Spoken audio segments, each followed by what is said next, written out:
Hello everyone. My name is Pat Boland, and I'm going to welcome you to our joint Women and Gender Constituency webinar that is supported by several members of us from ABWLD, WECF, as well as WeDo. And the name of our series is called Communication for Gender-Just Climate Action, and we start today with our first webinar, which is called Digital Advocacy. First of all, we would like to make sure that everybody is set, knows how to use Zoom, and also knows about the house rules. In case you have any troubles to join the meetings, have audio troubles, or any other things you would like to report, please contact Tara Daniel via our chat. She will be our accessibility coordinator today, and you can contact her directly. If you go to the bottom chat function, you can choose directly Tara and be able to send her private messages. Also, we will observe the chat box, so whenever you have questions, please don't hesitate to type them in, and we will get back to them later. During the question and discussion session, which will be rather at the end of the session today and maybe rather short, you have also the chance to unmute yourself after raising your hand and speak directly into the micro. We are about 120 participants so far, and we are really glad to have such a great number of participants in our webinar today.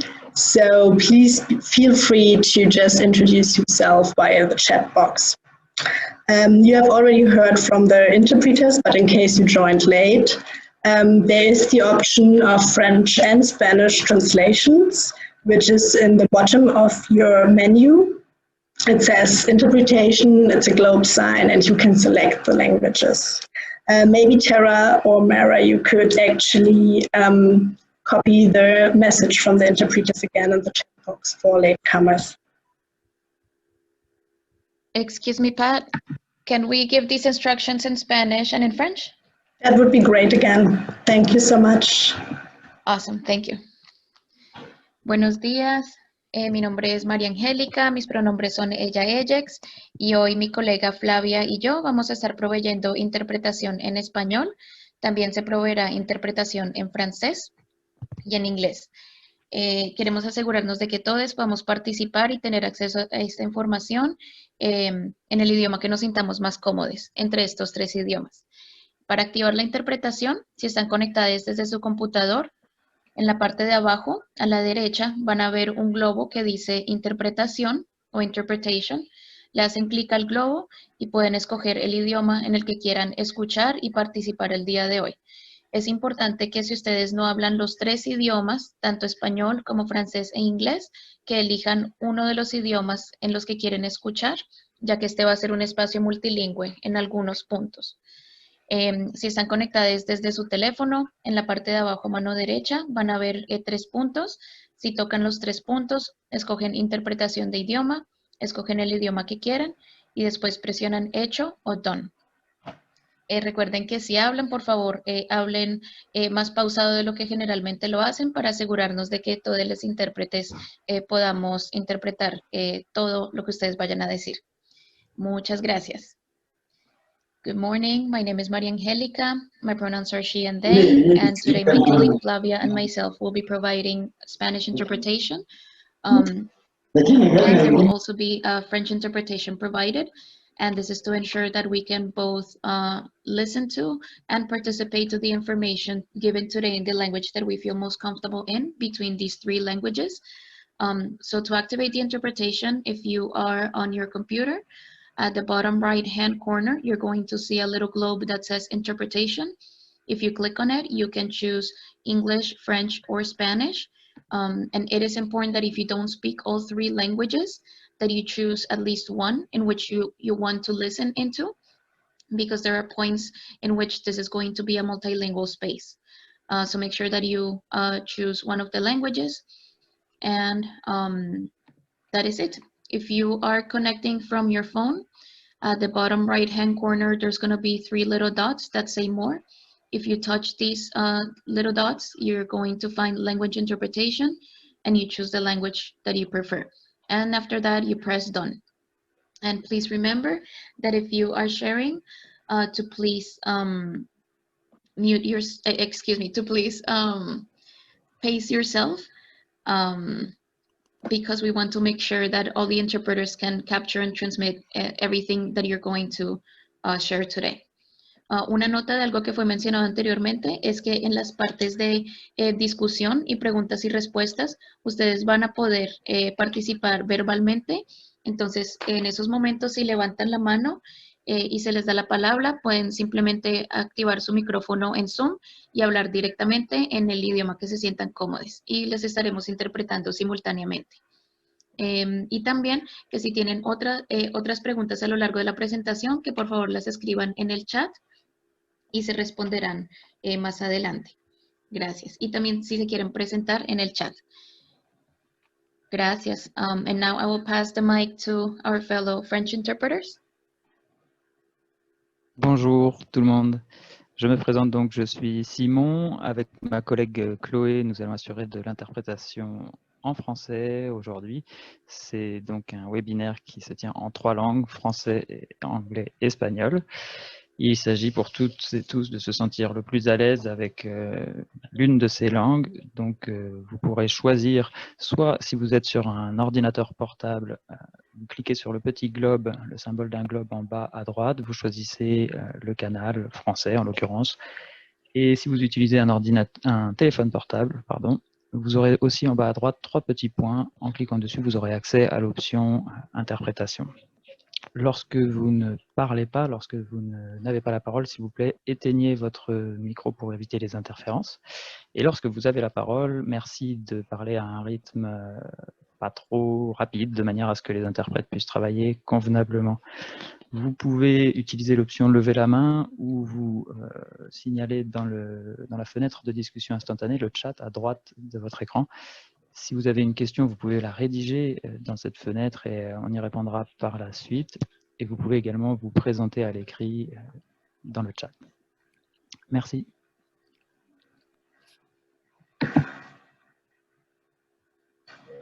Thank you so much for the translations. I hope that you all find your way through to the interpretation channels. And we would now like to start our presentation. Welcome all.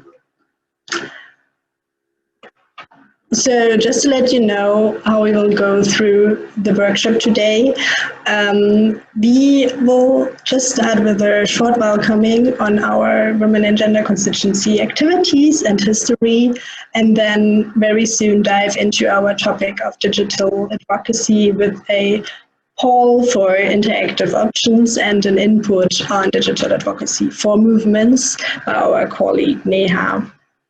We will then have a short time for questions and discussions and continue with another interactivity session before we dive into a toolbox for digital advocacy. Hopefully we'll also have some questions and discussions time in the end where you can also feel invited to share your questions by unmuting yourself. And then we will give an outlook on advocacy options this year and wrap up the webinar until we meet again.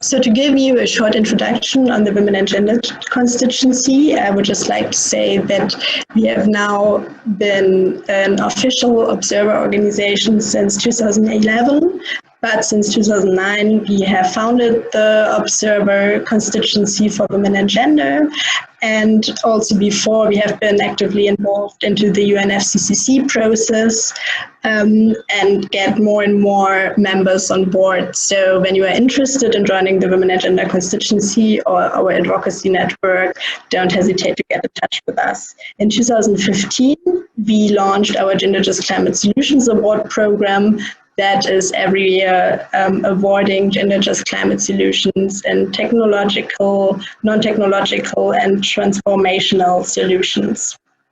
So at the moment we are 32 member organizations, but our advocacy network is much larger with about 500 groups and individuals, which are mainly connected via our listserv, with which you might have received our invitation.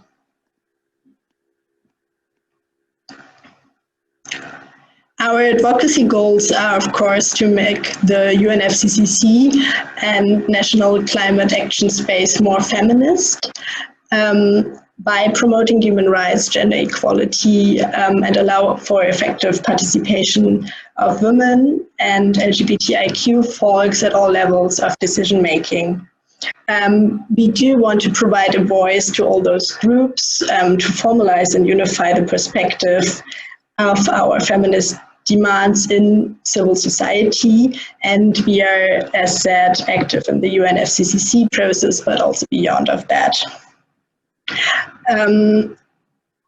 We do have outreach also to sister communities in the UN area, as much as in the global climate justice movements, and we will give you further outlooks on what is going on this year at the end of the webinar.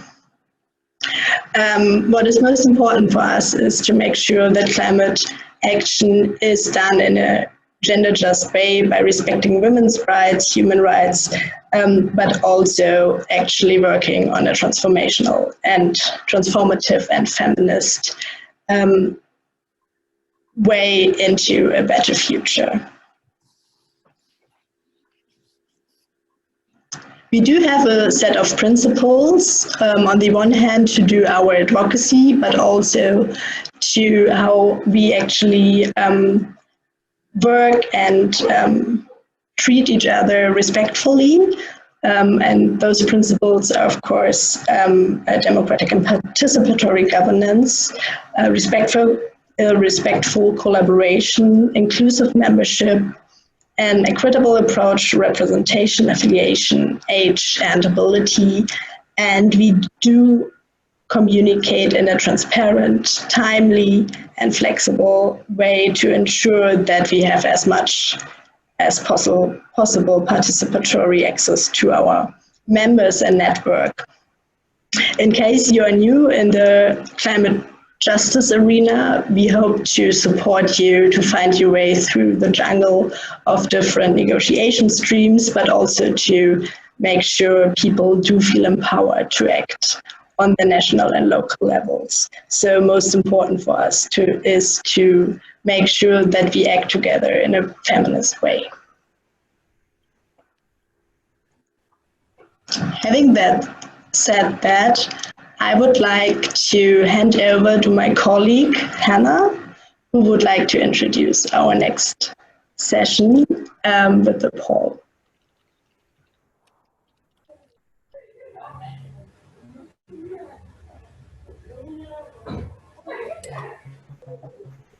Sorry, you're handing it over to me? So, okay, thank you so much. So I'm going to launch a poll, and I'm doing it now.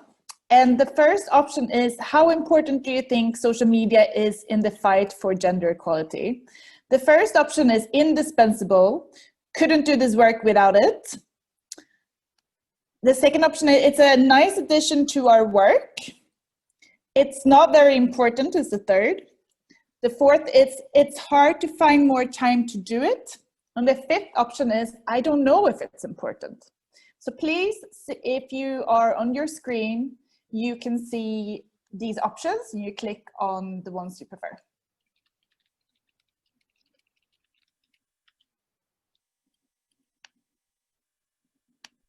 Okay, so I'm seeing a lot of people are saying that it's indispensable. We can't do work without it.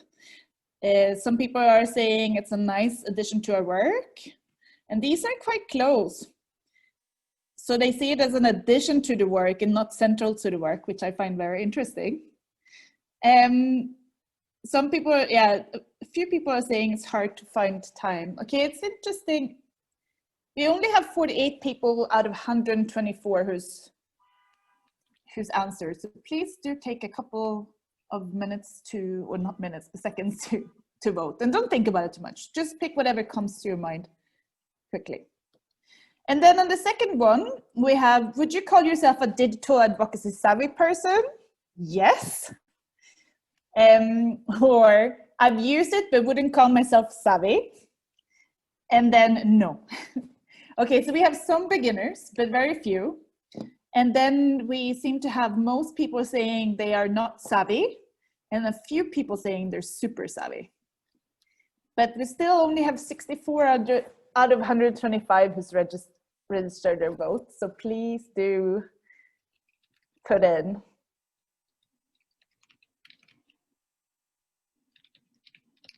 It's coming more and more.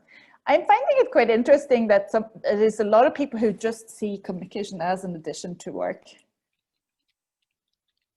And maybe after today, you will see how important it should be to be integrated in your work, as it brings the divide between what happens at policy meetings and what is happening with the general public. It kind of makes that bridge. And that's why we're here today, to really show how you can use communication as an advocacy tool that really, really pushes the agenda and bringing everyone on board and making those otherwise NGO jargon quite complex and difficult for the general public to understand. Okay. We still see some votes coming in, but I will close it in a second.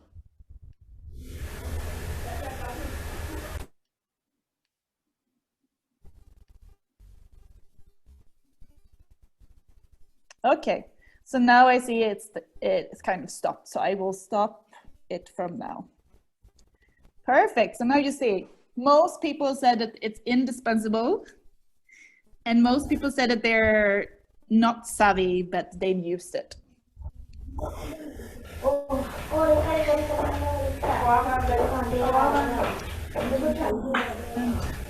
There's a lot of background noise. I will mute a couple of people, just so you know.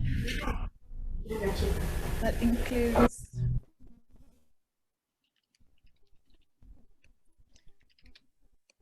Thank you so much for joining the poll.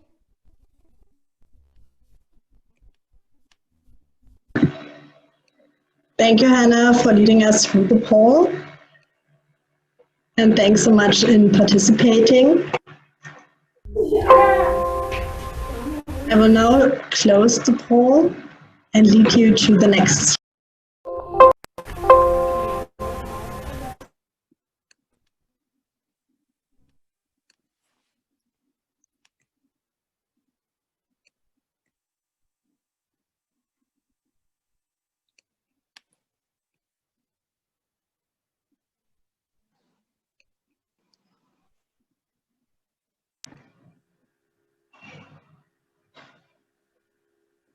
It seems I had been muted, so I would like to hand over now to Neha, who will lead us through the next part of the webinar.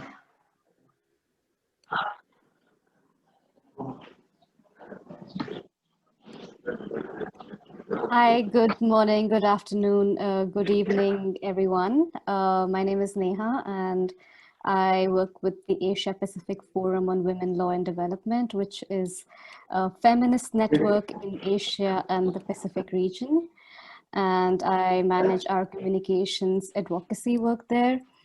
Thank you so much for joining us. So I really wanted to, I was just reflecting on the poll results, and quite a few of you said that communications advocacy is, sorry, I can hear some disturbance, I believe.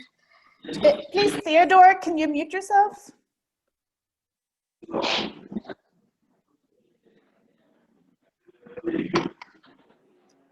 All right, so I'm going to start again. Also requesting attendees to mute yourself so that it's easier for everyone to listen in as well. Thank you. So I was just looking at the poll results, and then some of you said that digital advocacy and communications advocacy is indispensable to your work, and then some of you felt that it was a good addition to your work. We are living in a world where we have been impacted by COVID. My apologies, I can still hear someone, and perhaps we can mute them. It's not possible to mute them, unfortunately. Theodore, do you mind muting yourself?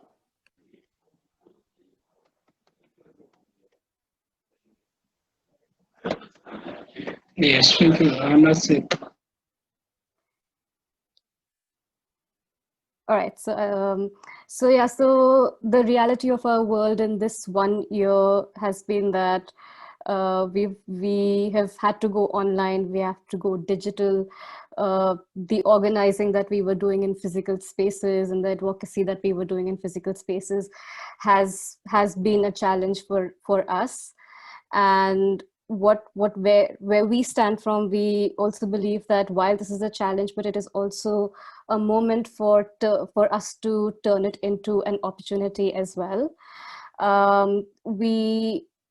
For many years, the digital rights movement have been talking about internet as a human right. In fact, the UN did say that internet should be a human right.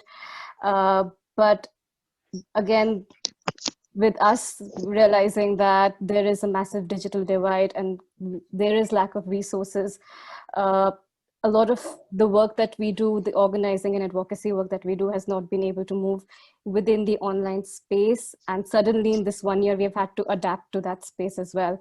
So I do see this as an opportunity for us to co-learn from each other and to share our knowledge and skills so that we can all be in that online space. We are not left out of conversations, especially when it comes to different intersections of our realities and of our identities. All of the people should be heard within that space as well. And it's really important. So we do have that opportunity to make the internet a feminist space. We do have that opportunity to shape the discourse and the narrative online to influence the public, to influence our governments, to influence other stakeholders in talking about climate justice and gender justice issues. All right, next slide. All right, so one of the ways that we can do this is to develop our digital advocacy plans. At the same time, yes, I do understand that resources, that many of you may not be capacitated with the resources that are available online or access to internet. So that's also one of the challenges, and that's perhaps something that you can do, is to work with the digital rights movements within your regions or your countries and advocate to your governments to provide better infrastructure. So that's one way, that's the larger thing that you can do. But at your own level, while you have access to internet, you can actually make it a lot more effective and utilize it for your own advocacy work. So one way to do it is to actually ensure that the campaigns that you're doing are also reflected in the digital space as well. And a digital campaign, basically it means that you're disseminating your content on internet, and you're raising awareness, or you're challenging certain perceptions about the climate issue and other intersectional issues as well in the online space. And usually the main medium for our digital campaigns are social media channels, but it also extends to, say, websites, and to some extent in some regions of the world also on messaging apps like WhatsApp and Line and Viber, etc. So at some points of time, you can do a digital campaign, which is a standalone online campaign, but at other points, you may feel that it complements your on-ground work or should complement your on-ground work. Next slide. Right, so how do you go about planning a digital campaign? So the way to do it is to first decide what your key message is going to be. And it's very similar to how you would do advocacy on ground. And some of the principles apply to the online space as well. And then some principles change because you're in a different space. So, of course, you decide what your key message is, and then you also decide in the online space what type of content needs to be shared in this space. So it could be text, it could be video, audio, photo, it could be an infographic or a meme or a poster or a GIF. So these are all menu of options, and you can pick and choose what works for you within your own context and the resources that you have. At the same time, it's really, really important that you have the correct timing as well as the medium where you want to release this information. So medium would be, suppose Facebook is really popular in your country, then you use Facebook. If you think Twitter is really popular in your country, you use that, or other social media channels, or a combination of them. And then the timing is also really important. For example, you decide that you want to do this on Earth Day. You want to do it at a very specific moment where your national advocacy is taking place. So how you would think about doing a campaign in the physical space is also something that you can apply here in the online space as well. And the other thing that you can think of is the language as well, because sometimes content needs to go out in your own language. Sometimes it has to go out in English, which is a global language perhaps, or maybe a combination of both languages as well. So that's something that you need to look at. Who are you trying to influence? Are you influencing at the local level or the national level? You choose a certain language. If you're trying to influence at the global level, then you choose, I'm sorry, my interpreters are asking me to slow down. So I will try and do that. I'm really sorry. So if you're trying to choose an international influence in the international space, then perhaps a global language would be more effective. The other thing that's a big challenge is that the online space is crowded with a lot of content, and you need to make sure that your content is also maybe short or precise or has very clear messaging, because otherwise it will get lost. Next slide, please. The other thing that is really, really important in the online space, and I think if you see posts on, say, Facebook or Twitter or Instagram, and they all have these hashtags next to them. So when you think of the key message of your campaign, you should also think of a hashtag for the campaign as well. And the hashtag should complement the key message, and it should also amplify your key message. So, and the hashtag is really useful because then whatever content is being produced or for that particular campaign, you can track it. You can use your hashtag to track it. And you can also create an online trend. So these are some of the hashtags that I've shown as an example, which are being used within the climate movement at this point of time, and can be used for you and your campaigns as well. Next slide, please.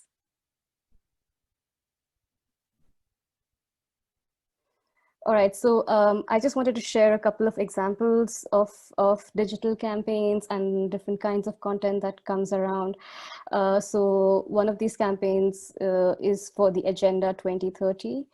And this is an infographic that talks about the challenges during the pandemic, during COVID, and talks about different stories of different women and communities and how they're adapting and what they're doing. Another campaign that's been really popular online is the Fridays for Future strike, which is an on-ground campaign, but actually you see it being amplified in the digital space because there are a lot of photos and videos and other content coming out as well. And then you'll see a consistency in using the hashtag as well. So you can actually track that when this campaign started to now, what has really happened in that space. And then recently, as you would see, the Black Lives Matter movement has been doing really good and strong campaigns as well to talk about the issues and various structural barriers, and also talking about and actually giving a voice from the community for everyone to be heard as well. So these are some of the ways, some of the campaigns that have been really interesting and have actually been really active in the digital space in trying to shape the certain narrative or to challenge existing dominant narratives. Next slide. All right, so I want to talk a little bit about two parts of how you would go about doing a digital campaign. One is creating digital content, and the second part of is using different kinds of social media channels. So as I go through the next few slides, the content, you don't have to use all of the different kinds of contents. It's just a menu of options. And again, you can choose what works for you and your campaign and your community and who you're trying to influence as well. Next slide. All right, so I want to talk about videos because videos are like really, really powerful in shaping your narrative or trying to show the reality on the ground as well. So you have your phones with you, so that's literally the most powerful tool that you have, and you need an internet connection, and you can be broadcasting to the entire world about what's taking place in your own community as well. So I've just shared a couple of examples of different social media channels where you'll see different videos popping up. And then at some points of time, you will also see videos which are being live streamed as well. So one of the examples that I've shared here is from COP25 last year, when civil society was not happy with the way negotiations were going on. And while we were doing peaceful protests, we were being surrounded by authorities to shut down the protests. And then a lot of people just whipped out their camera and started live streaming as to what was happening there within that space while negotiations were going on. So that was a really powerful moment of being able to capture the resistance of the civil society within that space. And that's one example. The other example that I've shared here is a video which came from the Women's Major Group this year in July, while the United Nations was, in the UN, the high-level political forum was going on the Sustainable Development Goals. And again, there was, civil society was not really happy with how the negotiations were happening at that point of time. And we wanted to remind the governments that feminists really want a system change. And so we actually ended up making a participatory video. And within this video, we actually asked the Women Major Group members to send in their own videos, asking for what they would like to see as a change. And when these videos came together, we actually put them in a really big video, and we ended up broadcasting it on Facebook, got over 5,000 views, over 130 shares, over 100 reactions as well. And that's a really powerful moment where we can use the power of participation of everyone and ensure that our voices are being heard and broadcast to the world outside. All right, next. The other thing that you can do when you make videos is to actually have professionally shot videos, but that you have to decide if that really drives your campaign forward and if you have the budget for it. And you need to be really clear on the purpose of the video. So this is a video that has come from our partners here at WIDO, as well as from the Women and Gender Constituency, about the feminist climate advocacy. And this was also shot at COP25 and other places as well. But again, it was done by professional videographers as well. So again, it's up to you to decide what your resources are and what you're trying to achieve, and then deciding what kind of content you would like to go out. Next slide. Another tool that we actually do use a lot in certain regions, it's quite popular, is podcasts or audio interviews. And these are also quite good if you're trying to reach out to people where there is low literacy levels as well, because audio is a lot more easier to hear and to share your opinion and to share your advocacy as well. And then podcasts are actually like these online radio style interviews, and they can be actually standalone, but they can also be embedded in your blogs or your websites, or they can be shared on social media. You can either forward them on WhatsApp, or you can put them as part of your online articles. This is just an example of a podcast that we did in PNG with climate refugees, and were able to share it to a large audience within the country and outside the country as well, within the larger region as well. So that's an example. But again, it could be resource intensive. You have to edit these audio content. So again, it just depends on whether you have resources and if you want to choose this method as well. Next, please. All right. The other thing that is actually really, really powerful is photos. And there's a saying that says photo speaks is equal to 1,000 words. And sometimes that is really true. Photos really define what is happening within a certain space, within a certain community. But they also document currently what's happening, and also they create evidence of what is happening, which can't be refuted. And one of the ways to really make it really effective is to tell an entire story through photos. And these are really descriptive photos, and photo stories would also mean having a little narration at the bottom at it as well, or a caption to go with it. So I wanted to share this example from Fiji, where this photo series was done by the Earth Journalism Network, and where they talk about the climate change on that particular island and how communities are trying to adapt to climate change.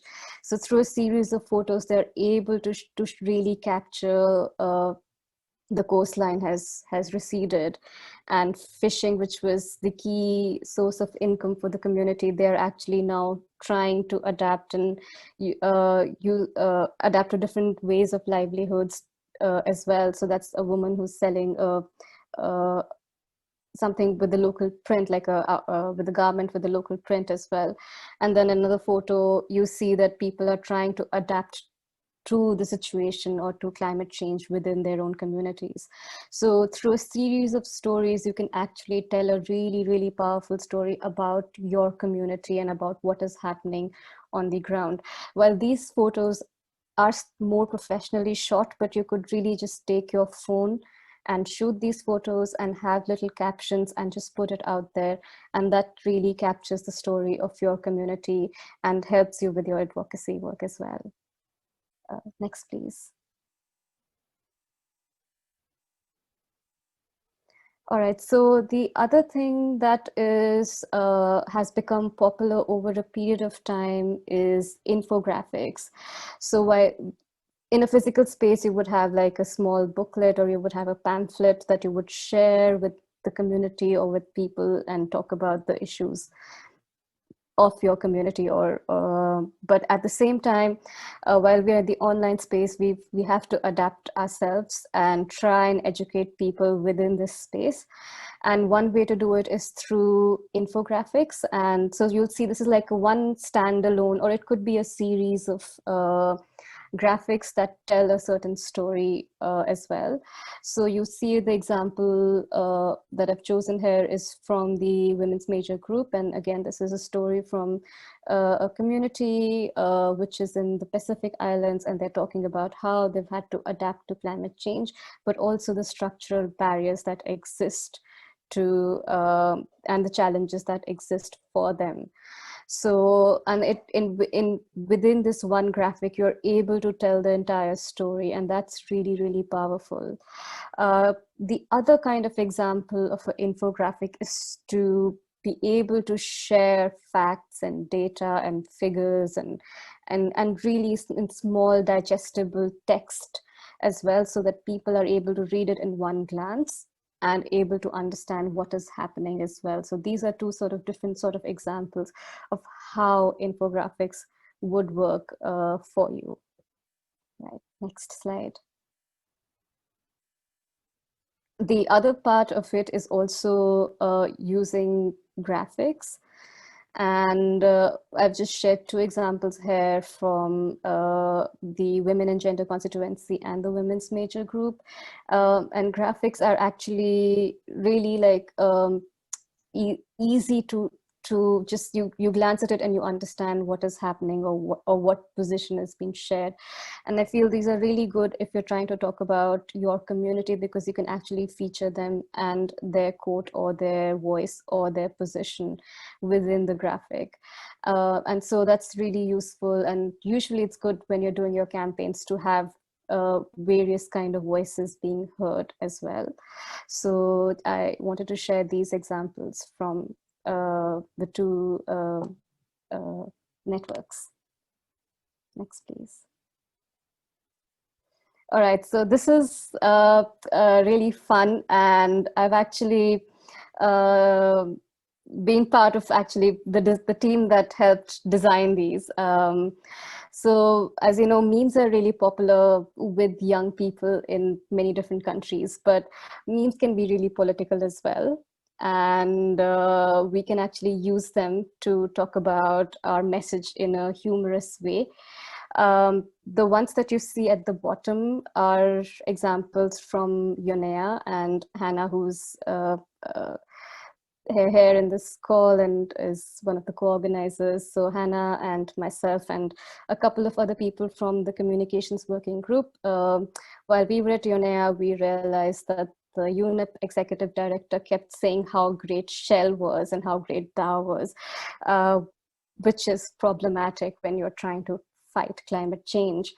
So we used various different advocacy methods while we were at UNEP to really talk about the message that we don't want these dirty businesses to be part of this conversation. And from our actions that we were doing on ground, we thought we should have online action. And so we decided to create a set of memes. And so for Dow, we said, "Thou shall not spray." And for Shell, we said, "Thou shall not spill." And we actually put out, there were about 5-6 memes that we put out, and they became really popular online. We tagged the UNEP executive director in our memes as well on social media, which really drove the point across, because they got upset with civil society. So then you know you're doing something right when they get upset with you. And then we also managed to engage public, which was outside of our climate bubble online, and they retweeted and reshared these as well. And the one that you see in the center was last year at COP, when the gender action plan was being discussed at COP and negotiations were going on. So Hanna here helped. Actually, she was the one who took lead on this and made this meme which shows the gap between gender and climate action and really sets the message that, well, this is not the gap that we want. And again, this became really popular and people reshared this meme as well. So again, this is one of those subversive ways where you also get in young people to engage in the climate movement, but also get your message across as well. Next.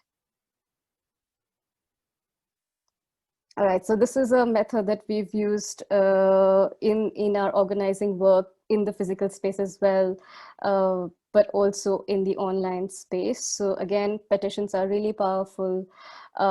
They can lead to, or they can support some sort of change or challenge whatever is being put out as a dominant narrative. And so with petitions, you can actually either create a petition on a petition website, which is really popular nowadays, but you can also make a petition on your website and put it out as well for people to sign and for the general public to sign as well.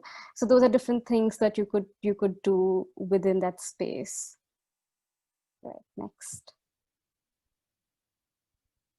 All right, the other most powerful thing is to actually have written content when you're talking about your campaigns.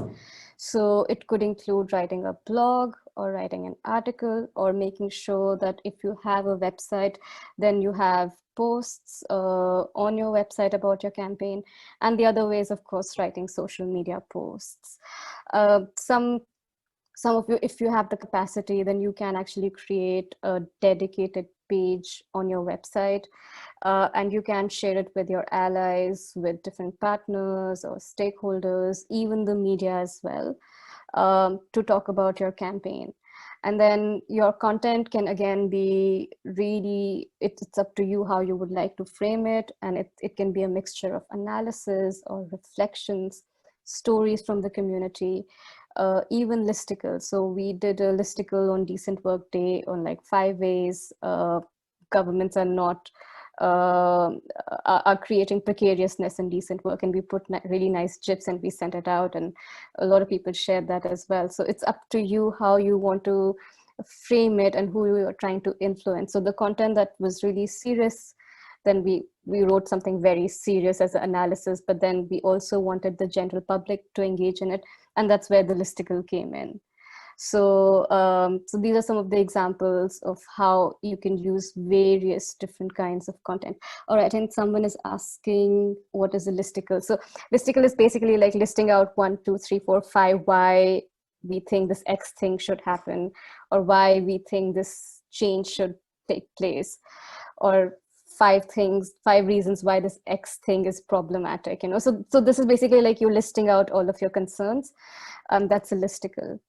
And again, listicles are really popular with young people.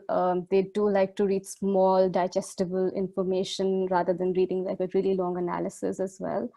So that's one way to reach out to people outside of your bubble as well. And again, if you've already taken photos or videos or audios or memes, and you can actually integrate them into your written content, so that content can be used within this space as well. For every content, you should try and think like how many different ways you can use it, so that it doesn't go waste all of your effort, all of your energy. All right, next, please. So these are some of the examples of the content. So on the left is actually WIDO's website, and they talk about some of the solutions that they want for climate justice. And you know, they have this sidebar which says take action. So it's like their little call for action. And then there is also more information about you know, if you need to know more about the campaign. And then while I've not shared the entire page here, if you scroll down on this particular page on their website, you'll see there is a video as well. There's other content that they've linked to that you can read. So that's a really comprehensive page that you can actually create for your own campaign. And then the content that you see on the right is an article that is written by Mara, who's also one of the co-organizers and is in this webinar about the climate justice movement, and just like making sure that certain voices from community are highlighted in her article and are being heard as well. So these are some of the examples of how written content works, but at the same time, there is a powerful photo to go with it as well. All right, next, please.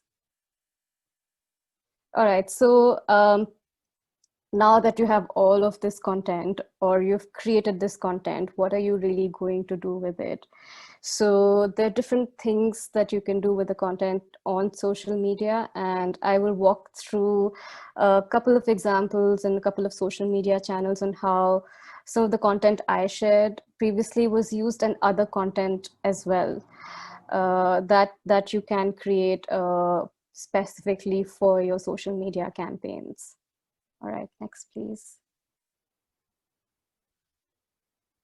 All right, so for social media content, social media campaign, the most important thing is the content that you have.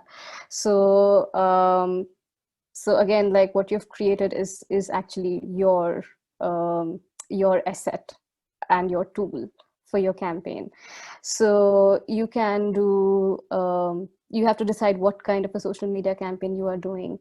And sometimes it could be a campaign that the organization or your organization just decides to do, but sometimes it could be a really specific thematic campaign as well. So for example, like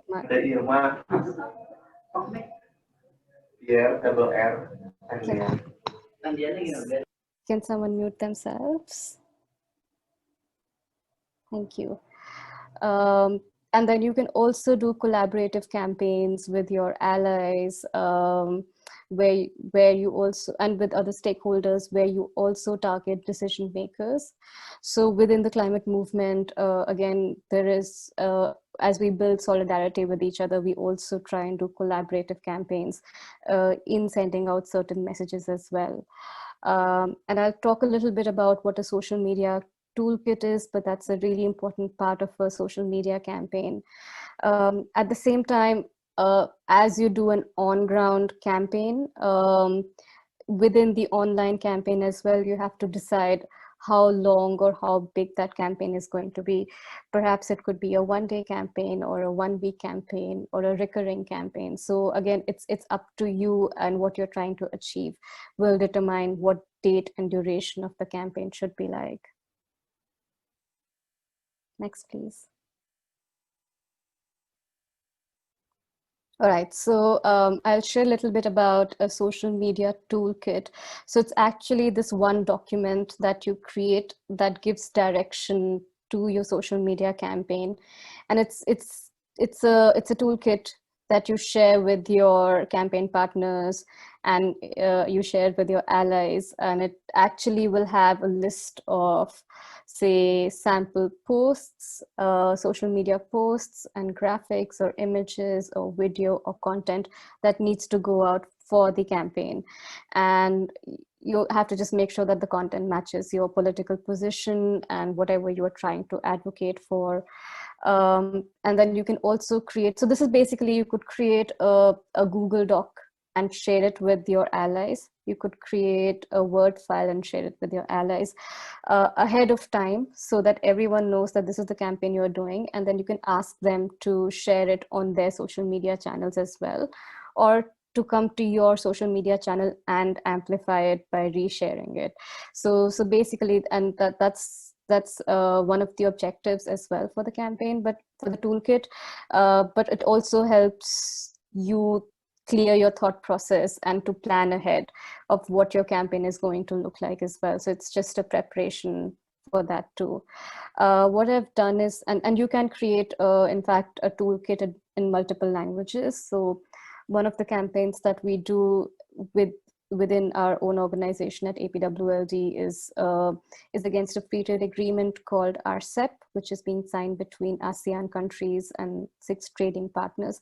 So again, because it is within this region, so we do create social media toolkits in different languages, like from English to Thai to Japanese to Korean. So we would try and use as many languages as possible for our campaign. So again, it's good to think of who you're trying to influence. And for us, it was the decision makers and the governments in all of these countries, and therefore the campaign in all of these languages as well. I've shared an example of a social media toolkit. So once this presentation is shared, I think people will be able to see what a social media toolkit looks like. All right, next. All right, so I think one of the most popular mediums, or one of the most well-known mediums of communicating is Facebook. So just to share that posts in Facebook can be written in different languages, in your own language, as well as English, or even both languages as well, or another global language. So which within our own work, we try and do it as well, and try and write posts in different languages. And then again, with the with Facebook, it's just you write your content, but again, because social media is really visual, so it's always good that a photo or a video or an infographic, something goes out with that written content. And again, you can use different hashtags. You can tag relevant people, you can tag relevant organizations, you can tag decision makers as well. At the same time, sometimes when you want to get your message across, and sometimes it is a moment of urgency, or you're trying to do a big event, you can also go online and do a live stream as well.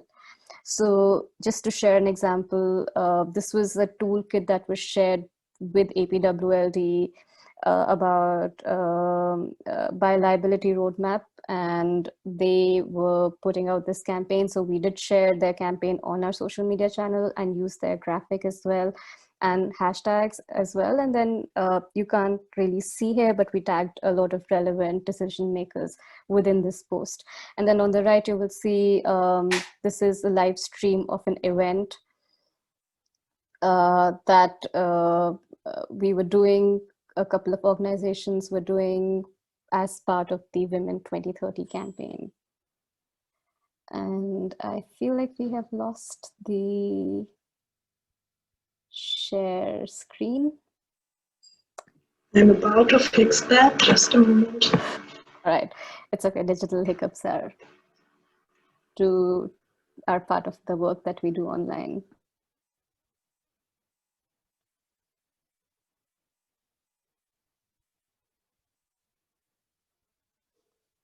All right, so, and I just wanted to share examples from live streaming. So both on the left and the right are different protests. So on the left is the climate march that happened in Madrid last year while the COP negotiations were going on.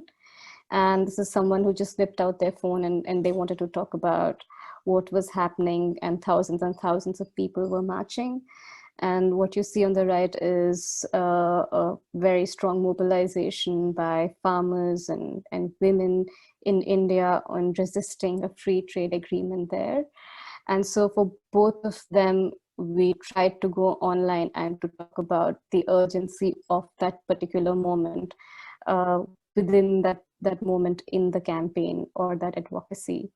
So again, I know we're not really organizing in the physical space right now in many countries, but if you are, then again, this is a good way to talk about or to highlight what is happening within your space as well.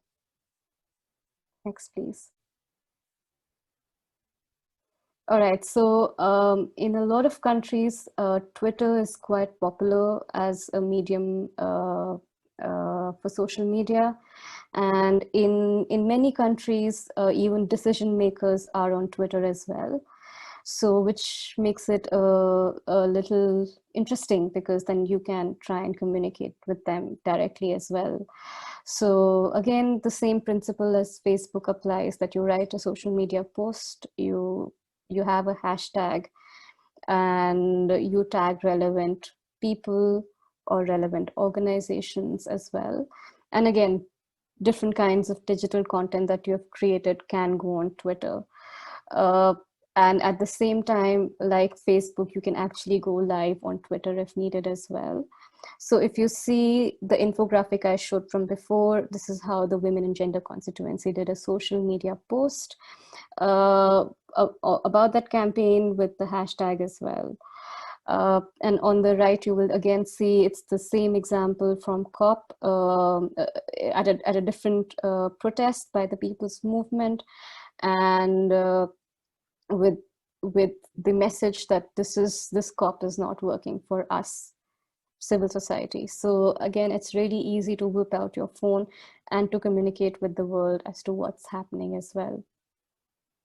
Next, please. All right, and then I've shared a little bit about, these are the examples from Fridays for Future, and you will see that it's individuals and organizations both putting out posts and content and really translating the on-ground movement to the online movement and creating this awareness that we are all here in solidarity with each other demanding climate justice. So again, you'll see that they've put out a hashtag that goes with it. In one place, they've actually also put out other content that you can click and read as well. So it's really powerful when you capture these stories from all across the world where youth are mobilizing and organizing themselves. So that's another way that you can use Twitter for your campaign. Next, please. All right, so there are a couple of Twitter tactics that I will very quickly go through in the next couple of slides. And these are some of the tactics that we have used ourselves in trying to shape some sort of discourse within that online space as well. So what we'll do is we'll just go to the next slides one by one as I share those tactics. All right, so something that we do, and especially this is really popular when we are at different UN spaces and we know civil society is not being heard within those spaces, we do a Twitter storm. So we would have, for example, we would have a social media toolkit with certain messaging and our positions, and then we would circulate the toolkit with all of our allies and stakeholders and say, all right, from 10 a.m. to 11 a.m., we are going to tweet out to all decision makers and tell them that this X thing is not acceptable. We don't want this, or this is our position on this particular thing. So, and then what you do is that all of you, all across the globe, wherever you are, you all tweet out at the same time. And then decision makers, when they're looking at their phones, or whoever their assistants are looking at their phones, and they see 100,000 people like literally just tagging them, and they're just getting notifications, and they are forced to read your position. So so that's one way to try and be a little effective in the online space as well. So I wanted to share these two examples, and one of them on the left is from HLPF this year, the High Level Political Forum on SDGs, and on the ministerial declaration where which was problematic, and so civil society got together and decided that we wanted to make sure that decision makers were hearing our voices. And why? And it is also because you are in the virtual space. You are sometimes not within that virtual meeting room with decision makers. So your space outside is social media where you have to organize yourselves. If this was happening in a physical space, then yes, you can do a protest outside as well in a physical space, but this is how you translate it into the online space as well. And that's an example that we used in July. And then on the right, you would see that we also talked about launching a feminist response to COVID-19. And we wanted not just our civil society allies, but also with other stakeholders and the general public to know that this is something that the civil society was talking about. So we did a Twitter storm on the launch of the website and that particular moment where we wanted to talk about the feminist response to COVID-19. All right, next slide. All right, so the other thing that you can actually do is you can tweet directly to your decision makers or your governments. And sometimes, because Twitter has a limitation of only 280 characters, so you can't really write like really long messages or your position. So you have to really break it down into like small sentences. So and that's why you can create a Twitter thread. So you write a tweet and then you keep adding another tweet to it, another tweet, and then it creates a thread. So I'll just share the example on the left. This is when the TPP, which is a free trade agreement, was being negotiated. The Canadian government at one point during the negotiations walked out of the room. And we wanted to make sure that they understand the position of civil society. We wanted them to not go back into the negotiation and sign on to that particular trade agreement. So we actually tweeted out to them, and we actually tagged the Prime Minister, but also the minister who was in the negotiations at that point of time. And we told them like why we think you should not be signing this trade agreement. And we wrote this entire Twitter thread, and we asked all of our allies, and this was within a span of 1 hour. We knew they had walked out because they were not happy with something within the negotiations. And we knew that was our moment to try and influence them to make sure they don't go back in. So we actually tweeted to them and asked all of our allies to tweet out, to retweet and reshare this entire Twitter thread. So every time someone would reshare it, they would get a notification and they would be forced to read this Twitter thread as well. So that's one of the examples of how sometimes you can use this as a strategy when you're trying to influence an opinion or a viewpoint. And the example on the right is just about an environmental activist who's talking about climate breakdown and trying to make people understand why this is happening and what are the causes behind it. And sometimes these kind of threads can become really popular as well. So you'll see they actually have 1.7K likes for this particular Twitter thread. So that's one way, another way that you can actually use Twitter for your campaign work as well. All right, next slide.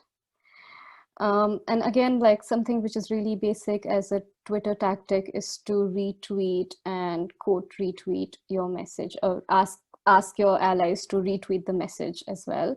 So you see them. Oh, there's music somewhere. Okay, can they mute themselves? Thank you. All right, so you'll see the Women and Gender Constituency has retweeted campaign from DIVA, which is based in Fiji. And the other thing that you would see on the right is we put out a campaign on land rights defenders, and someone actually retweeted that, but also like quote retweeted, so amplifying the message within their own space as well. So these are some of the things, really basic things that you can do on Twitter to make sure that your messages are being heard and shared. Next slide, please. Yes, okay, so this is actually one of my most favorite things to do, is to hijack a hashtag. And sometimes you can use really popular hashtags that are going around to actually use them for your own advantage and your own messaging and your own campaign. So I think this was about last year or the year before, when there was this 10-year challenge where people were putting out photos of how they looked 10 years ago. But then the climate justice movement, someone within the movement just had a really bright idea of hijacking the hashtag and said, well, hey, there was an iceberg 10 years ago, but look, because of global warming, this iceberg does not exist here anymore.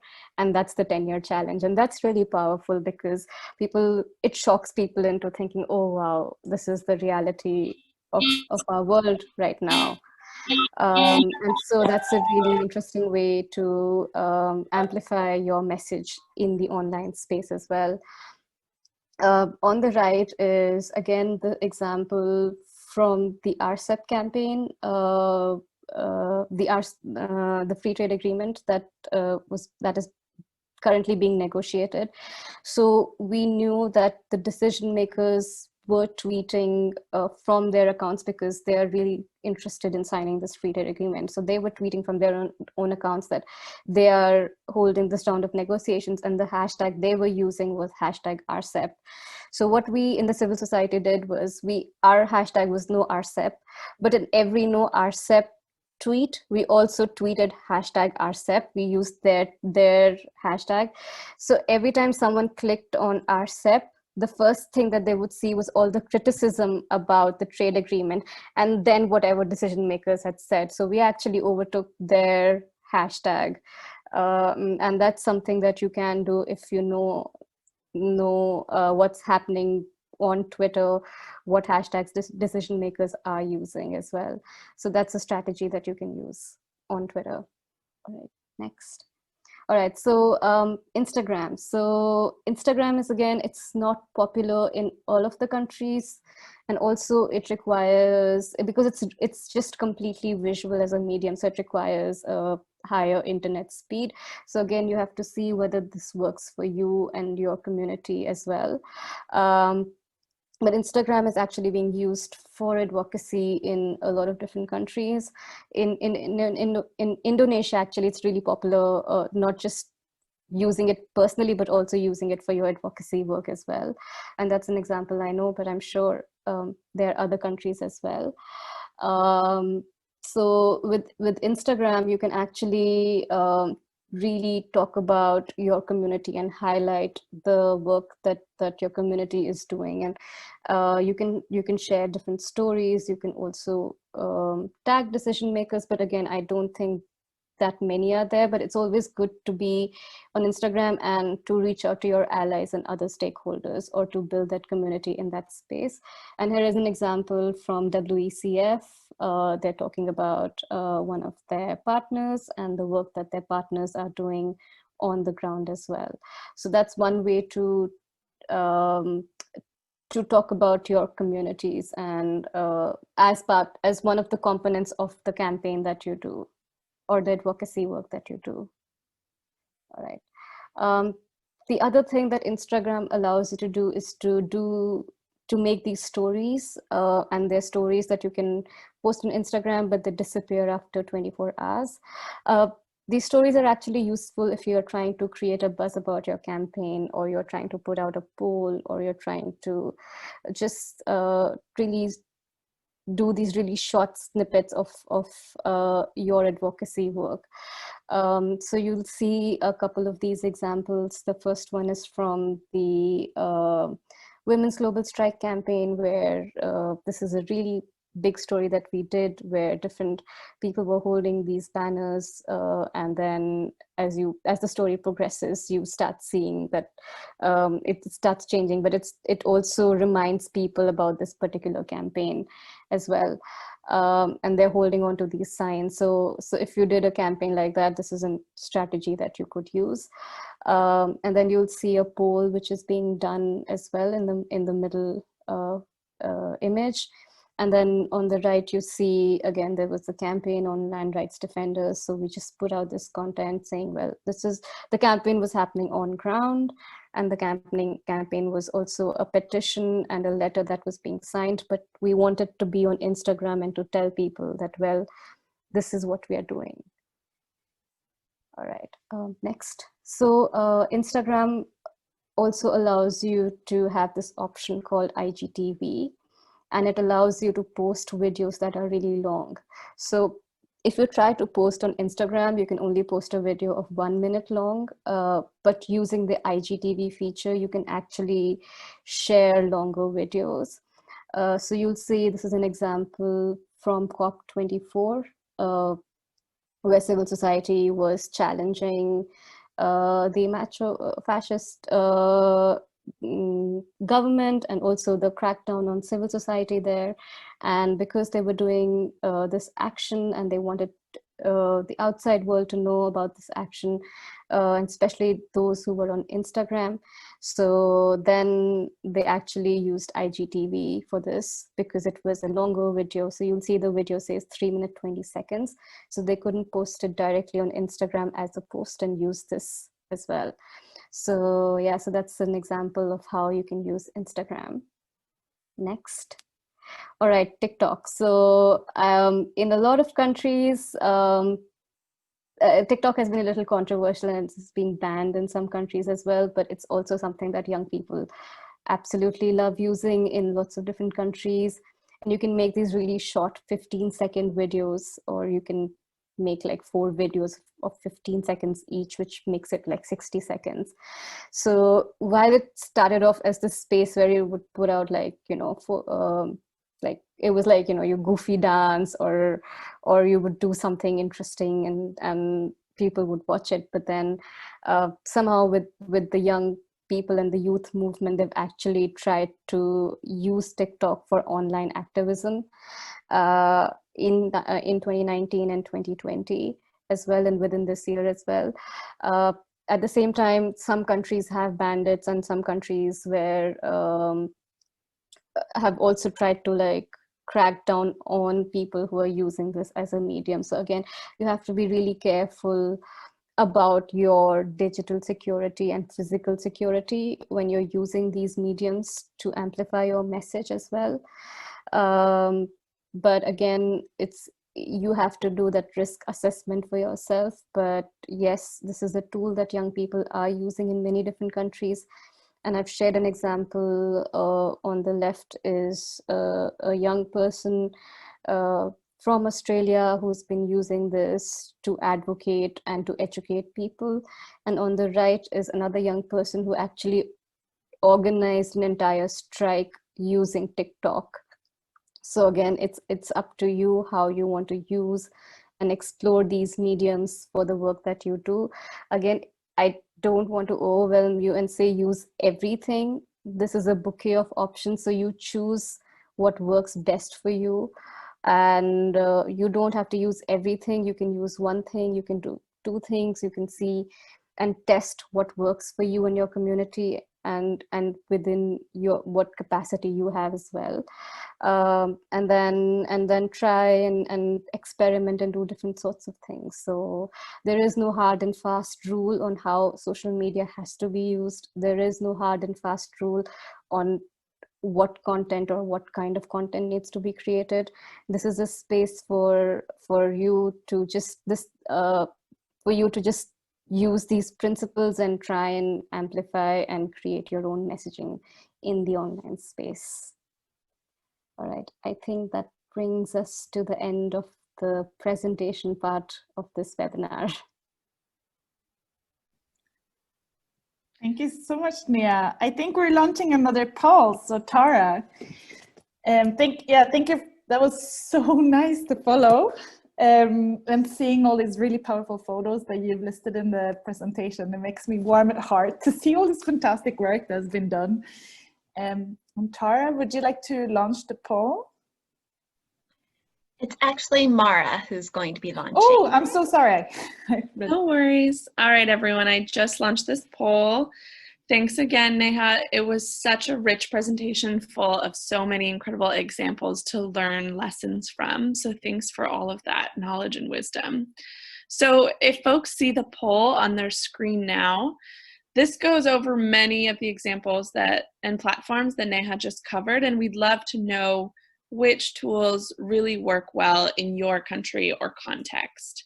So the options are many that you just heard about: Facebook, Instagram, Twitter, TikTok, WhatsApp, YouTube, podcasts, or Medium, or another kind of blog outlet.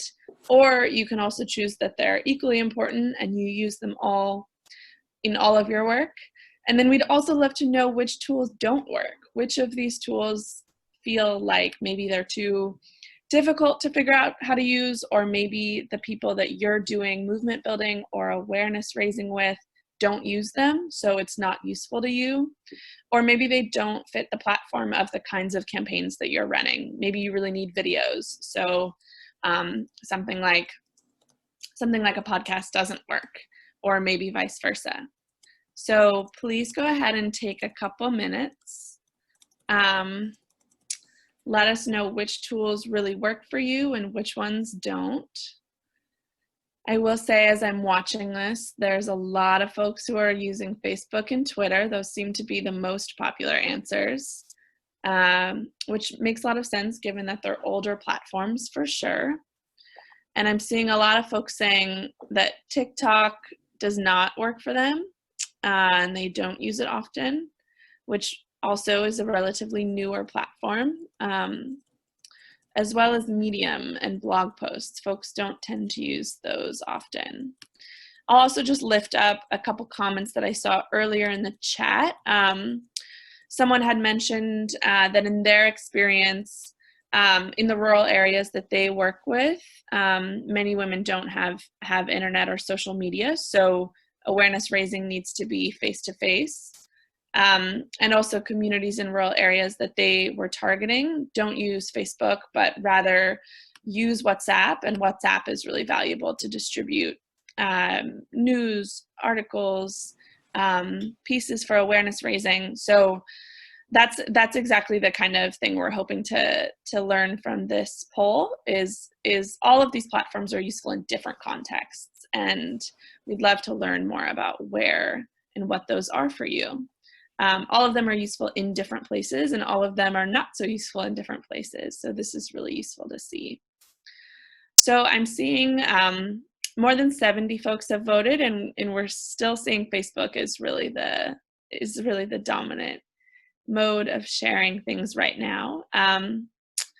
And this is really interesting. Thanks, y'all. WhatsApp is also creeping up there, as well as Twitter. So maybe I'll just give a couple more seconds, and then we can close the poll, and I will pass back to Hanna, I believe. Take it away, Hanna. Thank you. Okay, so we'll see the results. I'll give you a few seconds to look at them. But yeah, so I saw some questions before. And now we're going into a little bit more practical. So we've seen a lot of these really good tools that Neha has talked about. And now I wanted to look at some of these open source tools that we have available that will help you create the perfect comms plan or the perfect graphics that goes with your tweets or on social media. And we only have about 30 minutes left of this call, so since we're a little bit late, we'll try and stay on and be finished in the next half an hour. Sorry, I'm going to remove the poll so I can see the presentation. But generally, if you could stay on a little bit longer, that would be really appreciated, because then we can really go through some of these tools for you. But basically, one of my favorite tools, and you saw a lot of the graphics and the memes that were as examples, these have been made in CANVA. CANVA is like a super nice software that is open source. You don't have to pay for it. And there is an option for having a paid account, which is Pro. But the free account is still really, really good and gives you loads of really nice options. And it's sort of like Photoshop, for those of you who are familiar in Photoshop, but it's much more easy to understand. It's much more easy to play around with. And I've collected some of these tools that we use in the Women and Gender Constituency and the Women's Major Group. And you have all the links. I'm not going to go through them all. That would take hours. But there is a couple of things that you might want to keep in place. So if as you're going through your plan and you're creating your content for your online campaign, you might want to start thinking, what kind of content do you want to go with your messages, and how do you make those messages more powerful? And as Neha was saying before, having like something that is graphical or like a photo is really powerful to be accompanied with whatever your content is. So you can make a meme, and I've created some links to how you make memes. And you can make a GIF. So a GIF is like a moving picture, which is not really a film, but it's like on a loop. And the links to going live on Facebook, going live on Twitter, which is called Persicope Live. And there's also some links to some petition platforms. Neha was mentioning making a petition. And Thunderclap, I'm actually think that this has been discontinued. I might need to remove this, I'm sorry. And then some other tools that we are using. So we are big fans of any kind of open source softwares. And I think another question that was raised earlier today was, okay, so we don't have the capacity for having comms people on our team. We don't have, and I think this is true for many on this call, and it's true for many in our networks, including like us. We don't have specific comms people. Some organizations do, but many people don't, specifically in the feminist movement, which has that kind of lack of resources, and we're doing most of the things on volunteer basis. And when then you really need to think a little bit creatively, and you need to think of what tools you have at hand that are free to use, which tools are accessible to use. There's definitely a lot of things to highlight in terms of digital security. Unfortunately, that's not the space what we're talking about today. We have another training we've done specifically on digital security, which we could share with you later. But this is definitely more focused on tools to really amplify your campaign. And then we use a lot of Google tools. So some people are hesitant to using Google because they can store your data, etc.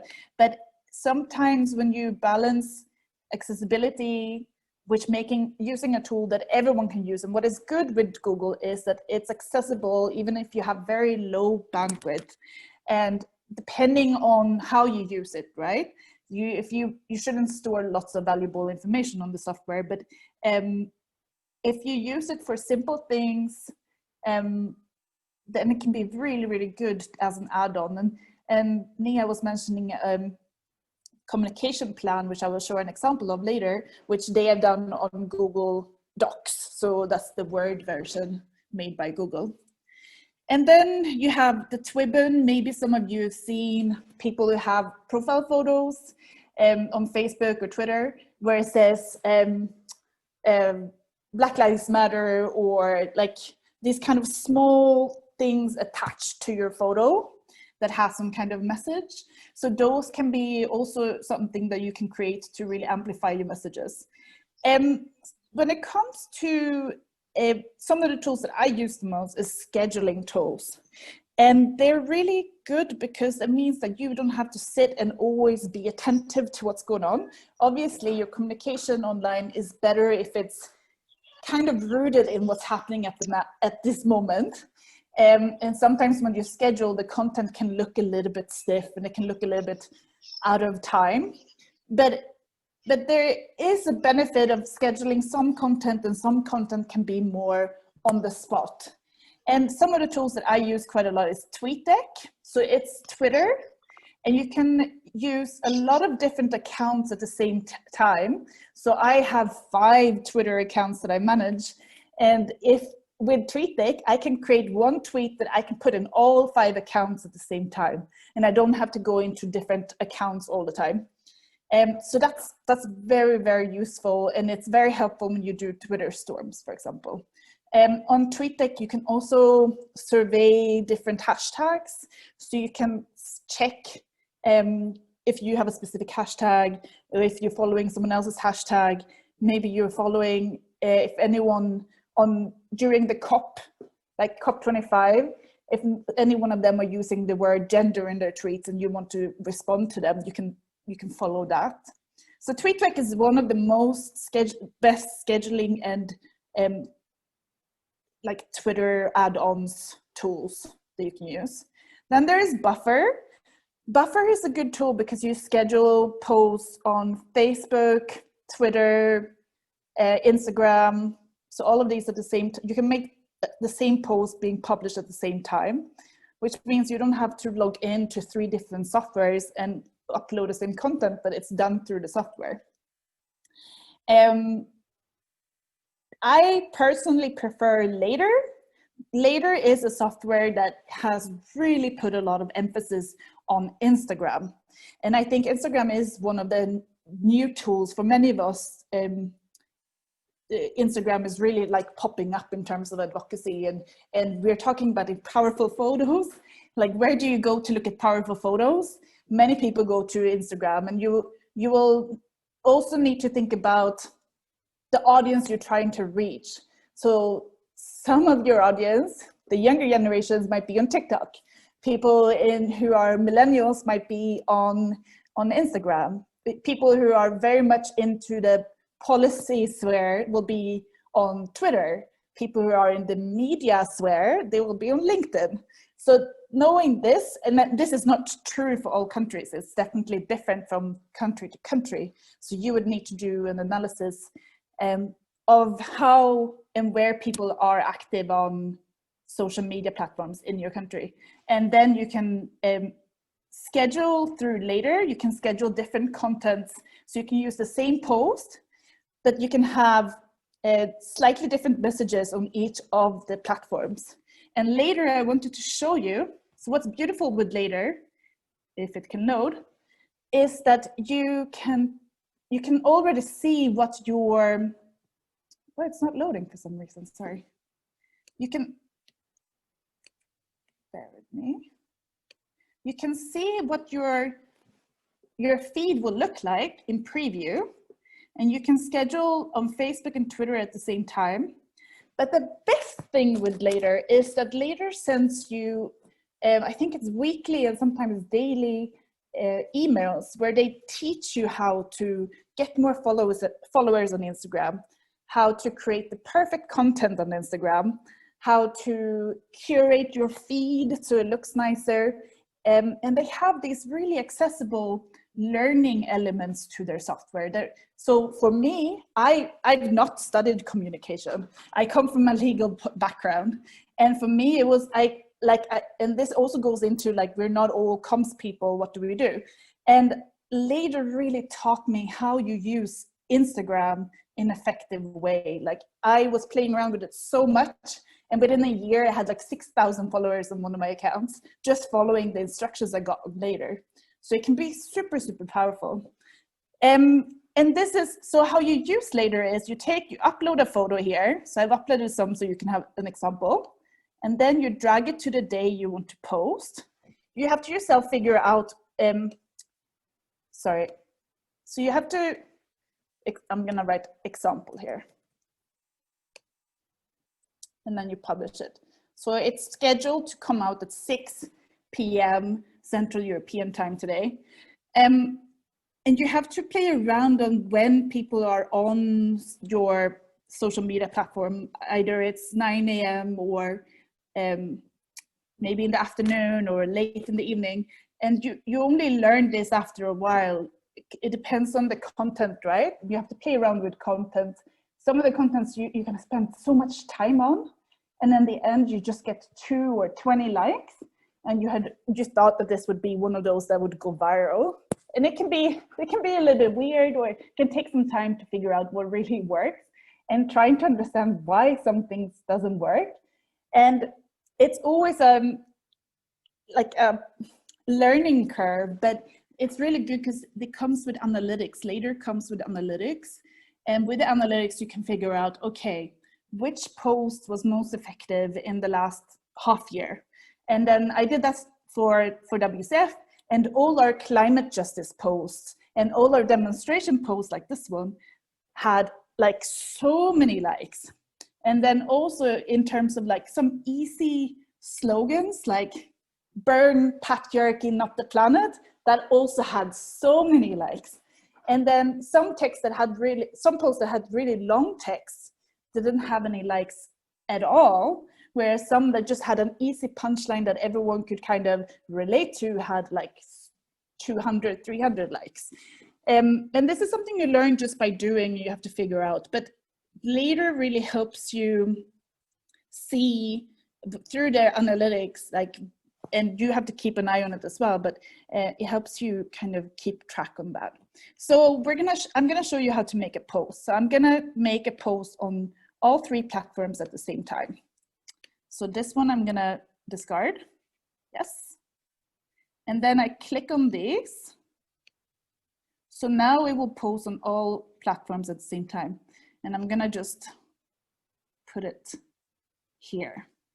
So we did a lot of thinking about eco-modern masculinity, and there is a really good author. I'm not gonna talk too much about this content because this is an example, but then I make a caption. So example, blah, blah, blah, blah, blah, blah, blah, blah. And then I add hashtags. Let's use feminists want system change, right? And I'm gonna add loads of text so I can really show you. And then I'm scheduling it for today at 6 p.m. And then it shows me So the original on Facebook, that's accepted. I mean, wouldn't be a good post, but it's just to show you that it's a long text. On Twitter, it says you need to shorten it. Okay, so then I go in and I can shorten it until I have a Twitter length. Okay, now it's accepted. And on the Instagram, and this is the really beautiful bit, I can add a link in bio. So this would be, I'm just adding our organization's link now. That means that if I then write, read more, link in bio, right? They can go to the bio on Instagram and then they can find this link immediately. Also in later, you can add a location. I'm sitting in Munich, I'm adding Munich. And then you can just click auto and then you don't have to do anything. It just takes care of it for you. And then you create the post. I don't want to create these posts, but so you see what it looks like. And then, yeah, so I'm leaving here. Say that I had lots of posts scheduled. Okay, oh, sorry. Oh. I'm just gonna show it on Instagram because it will be easier for me to delete. Okay, so say that I want to show you, I'm gonna put a week worth of content in, and I'm putting it on different days. So I schedule it out like this. Maybe I put this in here, right? So now I've scheduled them for different days, and I might need to go into the day and change the specific timing of it. But I can then look in preview, and it shows you what the feed will look like. So these are the posts that have been posted, and then I can drag them around to kind of make a more holistic space. So this looks okay. So then I would save it, and it would change it for you. And then on Instagram,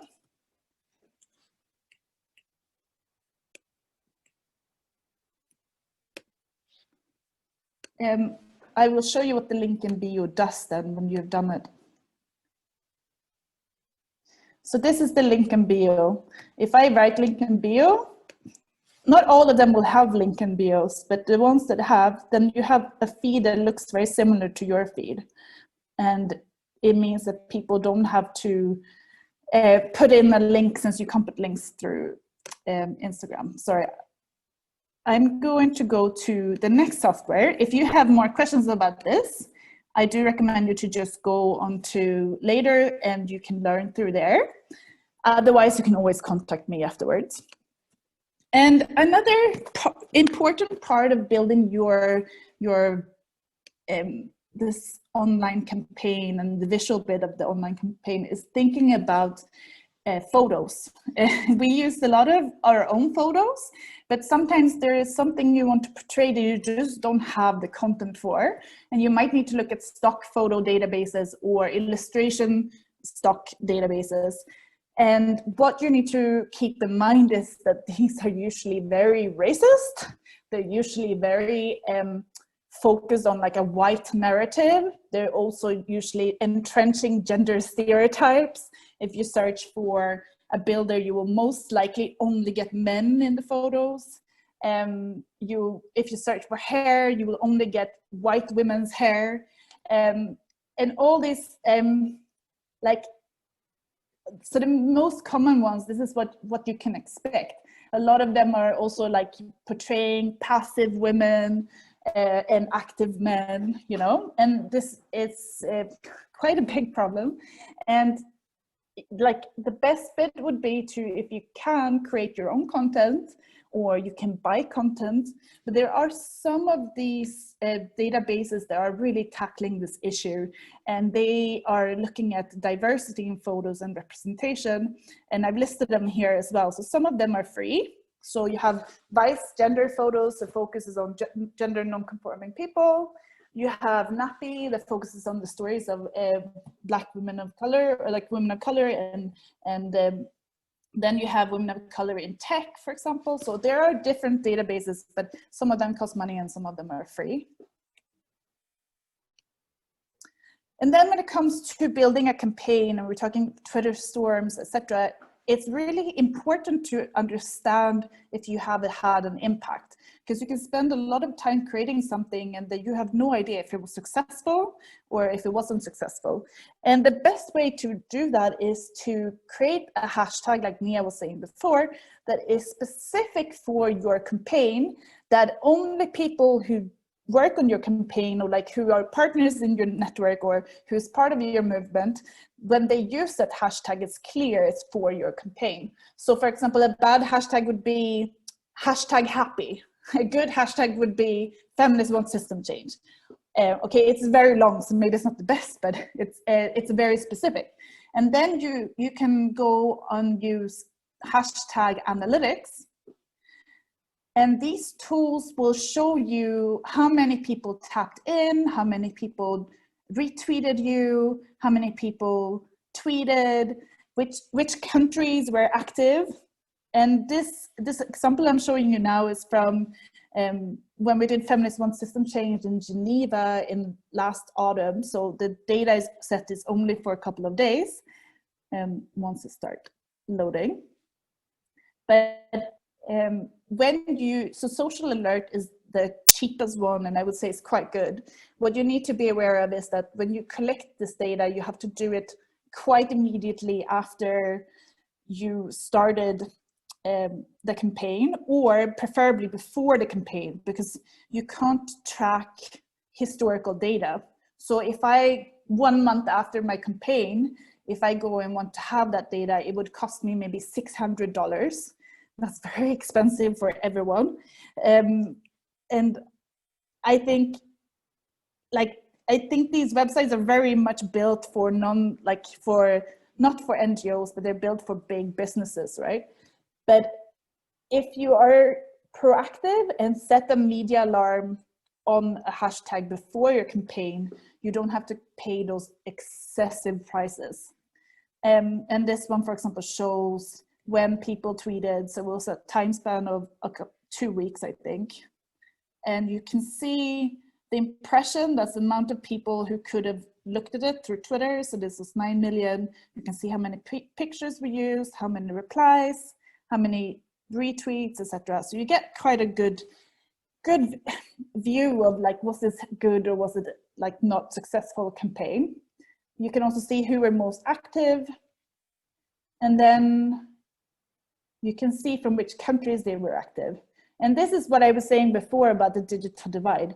It becomes very clear where campaigns have not reached everyone. So this one is quite decent, but we had one this summer which just had some of the countries in the global north, and it was just completely gray on the global south, which shows that it really wasn't a campaign that reached everyone, but it wasn't so much maybe the campaign, but more the UN space, and that not everyone was had access to that UN space.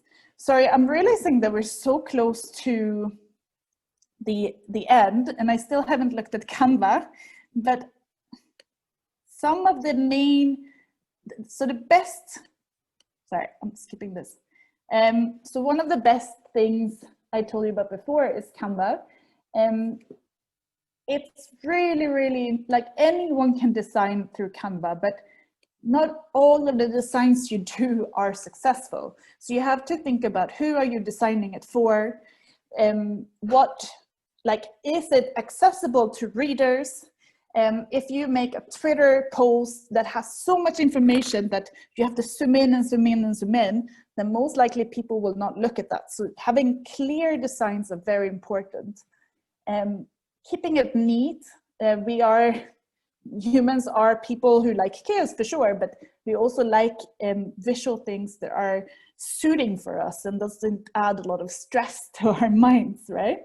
And when it comes to designing on Canva is keeping like a main focus on spacing. Sometimes you see people using text all the way to the corners of their graphic designs, and it gives more space for your content, but it means maybe that less people will read your content.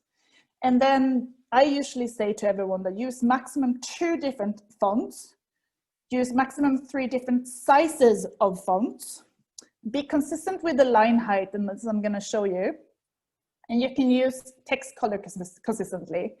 And you should play around, like it's really fun to play around in Canva, but you have to have it in mind, who is your audience? If you're creating this for your organization, then whatever you create and however much you play around, when you're done with your design, it should really speak that it comes from your organization. So you can't use like different colors all the time. Like you have to stick to something that really speaks to your organization. Maybe you are an organization that has 10 different colors, but it's always the same colors and not variations of that color. So that's what I mean with that. You have to create a graphic style that is and represents your corporate identity. And that needs to come through whatever you make on Canva. Otherwise it gets very, for the end user, I was going to say that the end viewer who looks at your content, it might not make much sense of where this is coming from and who is it for, etc. And there are lots of templates I'm going to show you. And yeah, use quality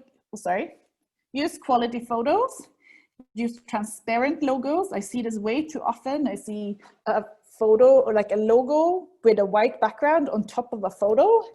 And I would just advise you to never do that. And then save regularly. And then, yeah, don't try and overcram the design. So if it's okay, I'll just take a few more minutes to show you one good example. So this is an example I have of a fact sheet we created as an alternative report for the HLPF, the High Level Political Forum on Agenda 2030. So as you see, and it's maybe for those who are new to Canva and who doesn't have a trained eye on this, but there's a couple of things that are good here. You can see that there is a line here, there's an invisible line where this text is on top of this text. You can move it, and Canva tells you where in relation on the paper it is. So I could put it like here, but then the line wouldn't be the same. So you see these dotted lines, it shows you very well where on the paper you are. And the same goes for making it smaller or bigger. So I can make it smaller and then I see that it's on the same. This means that the spacing between these two paragraphs are the same. And what you notice on this paper is that it's not too much information. Okay, this one I can remove. I'm just going to remove it. Oops. So I move it up. So it's not too crammed. It's quite easy on the eye. Maybe it's a little bit much text, but all in all, since it will be an A4 paper, it's quite decent. There's some photos, you can make them bigger or larger, but yeah, overall, it looks quite cohesive. And this is a bad example, and this is what I was talking about before. Not thinking about the end user, not thinking about how much stress we have having too much information being given to us. There's no white space. There's no white space for my brain to rest on here. You have text all the way to the left, and you have text all the way up to the top. This is not in line with this. You can see that the text goes all the way to the bottom. This is a different font from this text. There is a difference in spacing between these two photos. You see there's a spacing here, but there's no spacing there. You might want to move your photo to the right and left, and then at least you have them on the same line. You might want to delete that one. If you go down here, you see there's a different color here. This one has been justified, whereas this one hasn't. This one has the spacing, and this needs a trained eye to see, but the spacing between the letters here are different from the spacing to the letters here. And the way you check it is you see, okay, the spacing, the letter spacing, the space between the letters is 46, and the line height is 0.75. If you click here, you see it's 0 and 1. Okay, so if I change this to 0 and 1, what does it look like then? Okay, that's much more cohesive. Okay, and then you go down here, you see that this is not in line with the rest of the text, so you would have to move it. It's also not at the same space underneath. You can see there's a completely different size, and it's also a different color than this. So this is 50, and this is 41. So these are a couple of things which really makes a difference in terms of good and bad design on Canva. But here are some of my designs. So this is what it looks like when you log into, this is what it looks like when you log into Canva. So here are some of my old designs. So you can really play around as much as you want. You can also set up new designs depending on what you're trying to create. So you know that, for example, on Instagram, you have to have a specific format. You can have a square or something called a portrait. On Facebook, it's sort of like 16.9 dimensions. So it will be different from that one on Instagram. And on Twitter, etc. No, sorry, on Facebook, etc. It's slightly different. But you don't need to know this. This is the beautiful bit with Canva. You don't need to know that this is different sizes. But Canva knows this, and when you can just set one up, you say, I want to do a Facebook ad or Facebook post. Then you click on it, and you can either use one of these templates that are already here. And again, this is where you would have to like adapt it to your style. But let's go for this one. And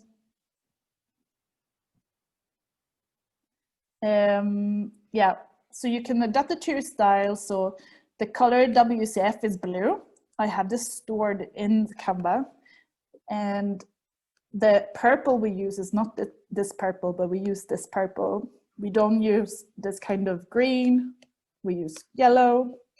Then you already have sort of a style that would look more like WCF or whatever your style is. And we never use this kind of font, but what fonts we use would be either Poppins.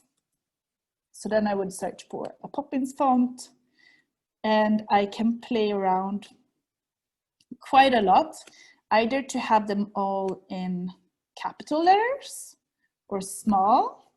I think capital letters could look nicer. You can adjust the line height or have it really tight. The letter, again, you can have it really big or small. And when you want to like add a photo, a different photo, there are some stock photos included here. And Canva is getting better in having diversity in terms of stock photos. But I'm just adding this one, for example, now. They also have something called illustrations and stickers. So stickers are moving, whereas illustrations are not. And you can add shapes. You can add all sorts of things, and you can position them. So this is quite annoying. Why would you want it in front of your text? Then you just move it backwards, and you can move it in between. And I sent this to the back, but maybe you want to move it forward slightly. So now it's behind this, but in front of this. And then there are loads of different things that you can add on. You can add more text. You can also now add videos, backgrounds, music, or you can upload your own photos. And you can use one of your own photos, like this one Neha had. If you think the photo ends up in the wrong space, you double click on it and you can move it up or down. You can also make it larger or smaller, depending on what you want. You can flip it. You can adjust the colors of it. Or you can, for example, I'm going to use, this one will be easy for me to use. I can remove the background. So you go to effects and you click on remove background, and the software automatically can tell where the background is, and then they remove everything except the person that I want. And then I can apply a filter to this photo if I want. Yeah. I wouldn't say that this is a good graphic. There's a lot of things going on. It's not in line, and it's quite difficult maybe to read this yellow on top of this purple. So these are things you would need to keep in mind. But there's so much that you can do. You can also make it like central if you want, or right indented. And the best part is that you can share it, or you can put a link into the graphic. You can share it with your colleagues, and you can copy the link and send it to your colleagues and say, what do you think? Do you want to do any edits? And then they can make edits directly into your design. So you can work in the same design. You can also, if you have a paid account, you can resize it. So now this is a Facebook post, but maybe I want to make it into a Twitter post. And bearing in mind now, if you can either choose to copy and resize or just resize it. It doesn't keep the original if you resize it. But let's say we copy and resize it.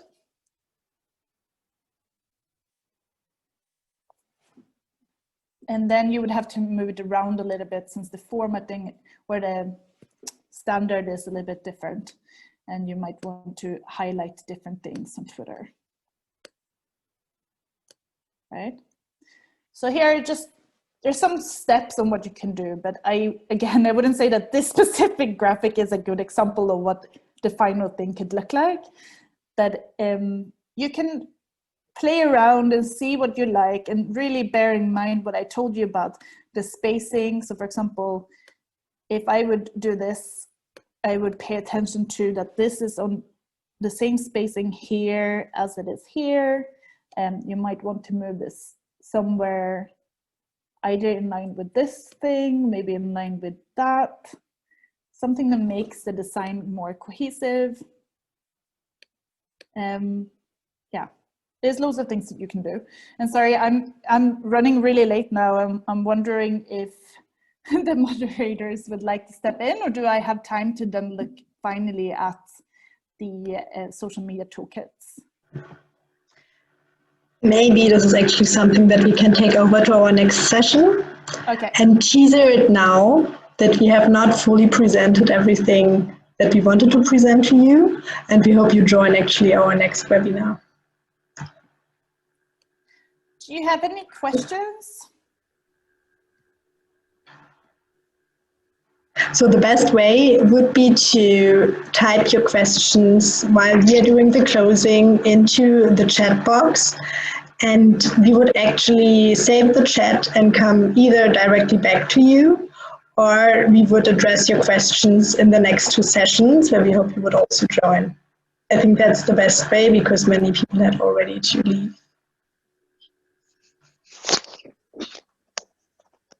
Is that good, Hanna? Would you like to close anything of your presentation? No, I'm done. Yeah, I can stop sharing. Thank you, everyone. Thank you so much, Neha. Thank you so much, Hanna, for those really great presentations. I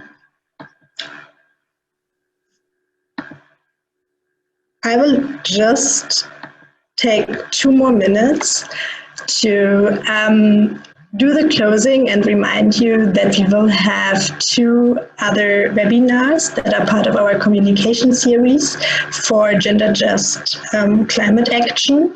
So our next webinar will focus on more traditional media advocacy and will take place on October 22nd. And the third webinar, which will be also a little bit shorter than the first 2, will be on storytelling. And it will be basically the same team presenting. And we really hope to see you again. as we didn't have too much time now to go into your questions and maybe also address your issues or share your experiences, we would actually very much like you to join our team, because we will have a number of UNFCCC-related events on climate action, where we would like to address feminist climate action more broadly and hope to get you engaged there to either share your experiences and provide your experiences in our work, or to learn more and just try what we have just shared with Hanna and Neha. So Tara, if you mind, could you please, if you don't mind, please copy the link to our Google form into the chat, and we would very much like you to just add your name, add your email, and we will contact you to join the comms team. With those words, I would just like to thank everybody who was presenting today and who will also present in the other two webinars that are going to take place at the end of October. So many thanks to Neha and Hanna, who did most of the presentations today, and also Mara, who was sharing the poll in the presentations and engaged you at least a little bit in this today. And Tara was our accessibility coordinator. Thank you very much for this one. And we hope to see you again in our next advocacy webinar.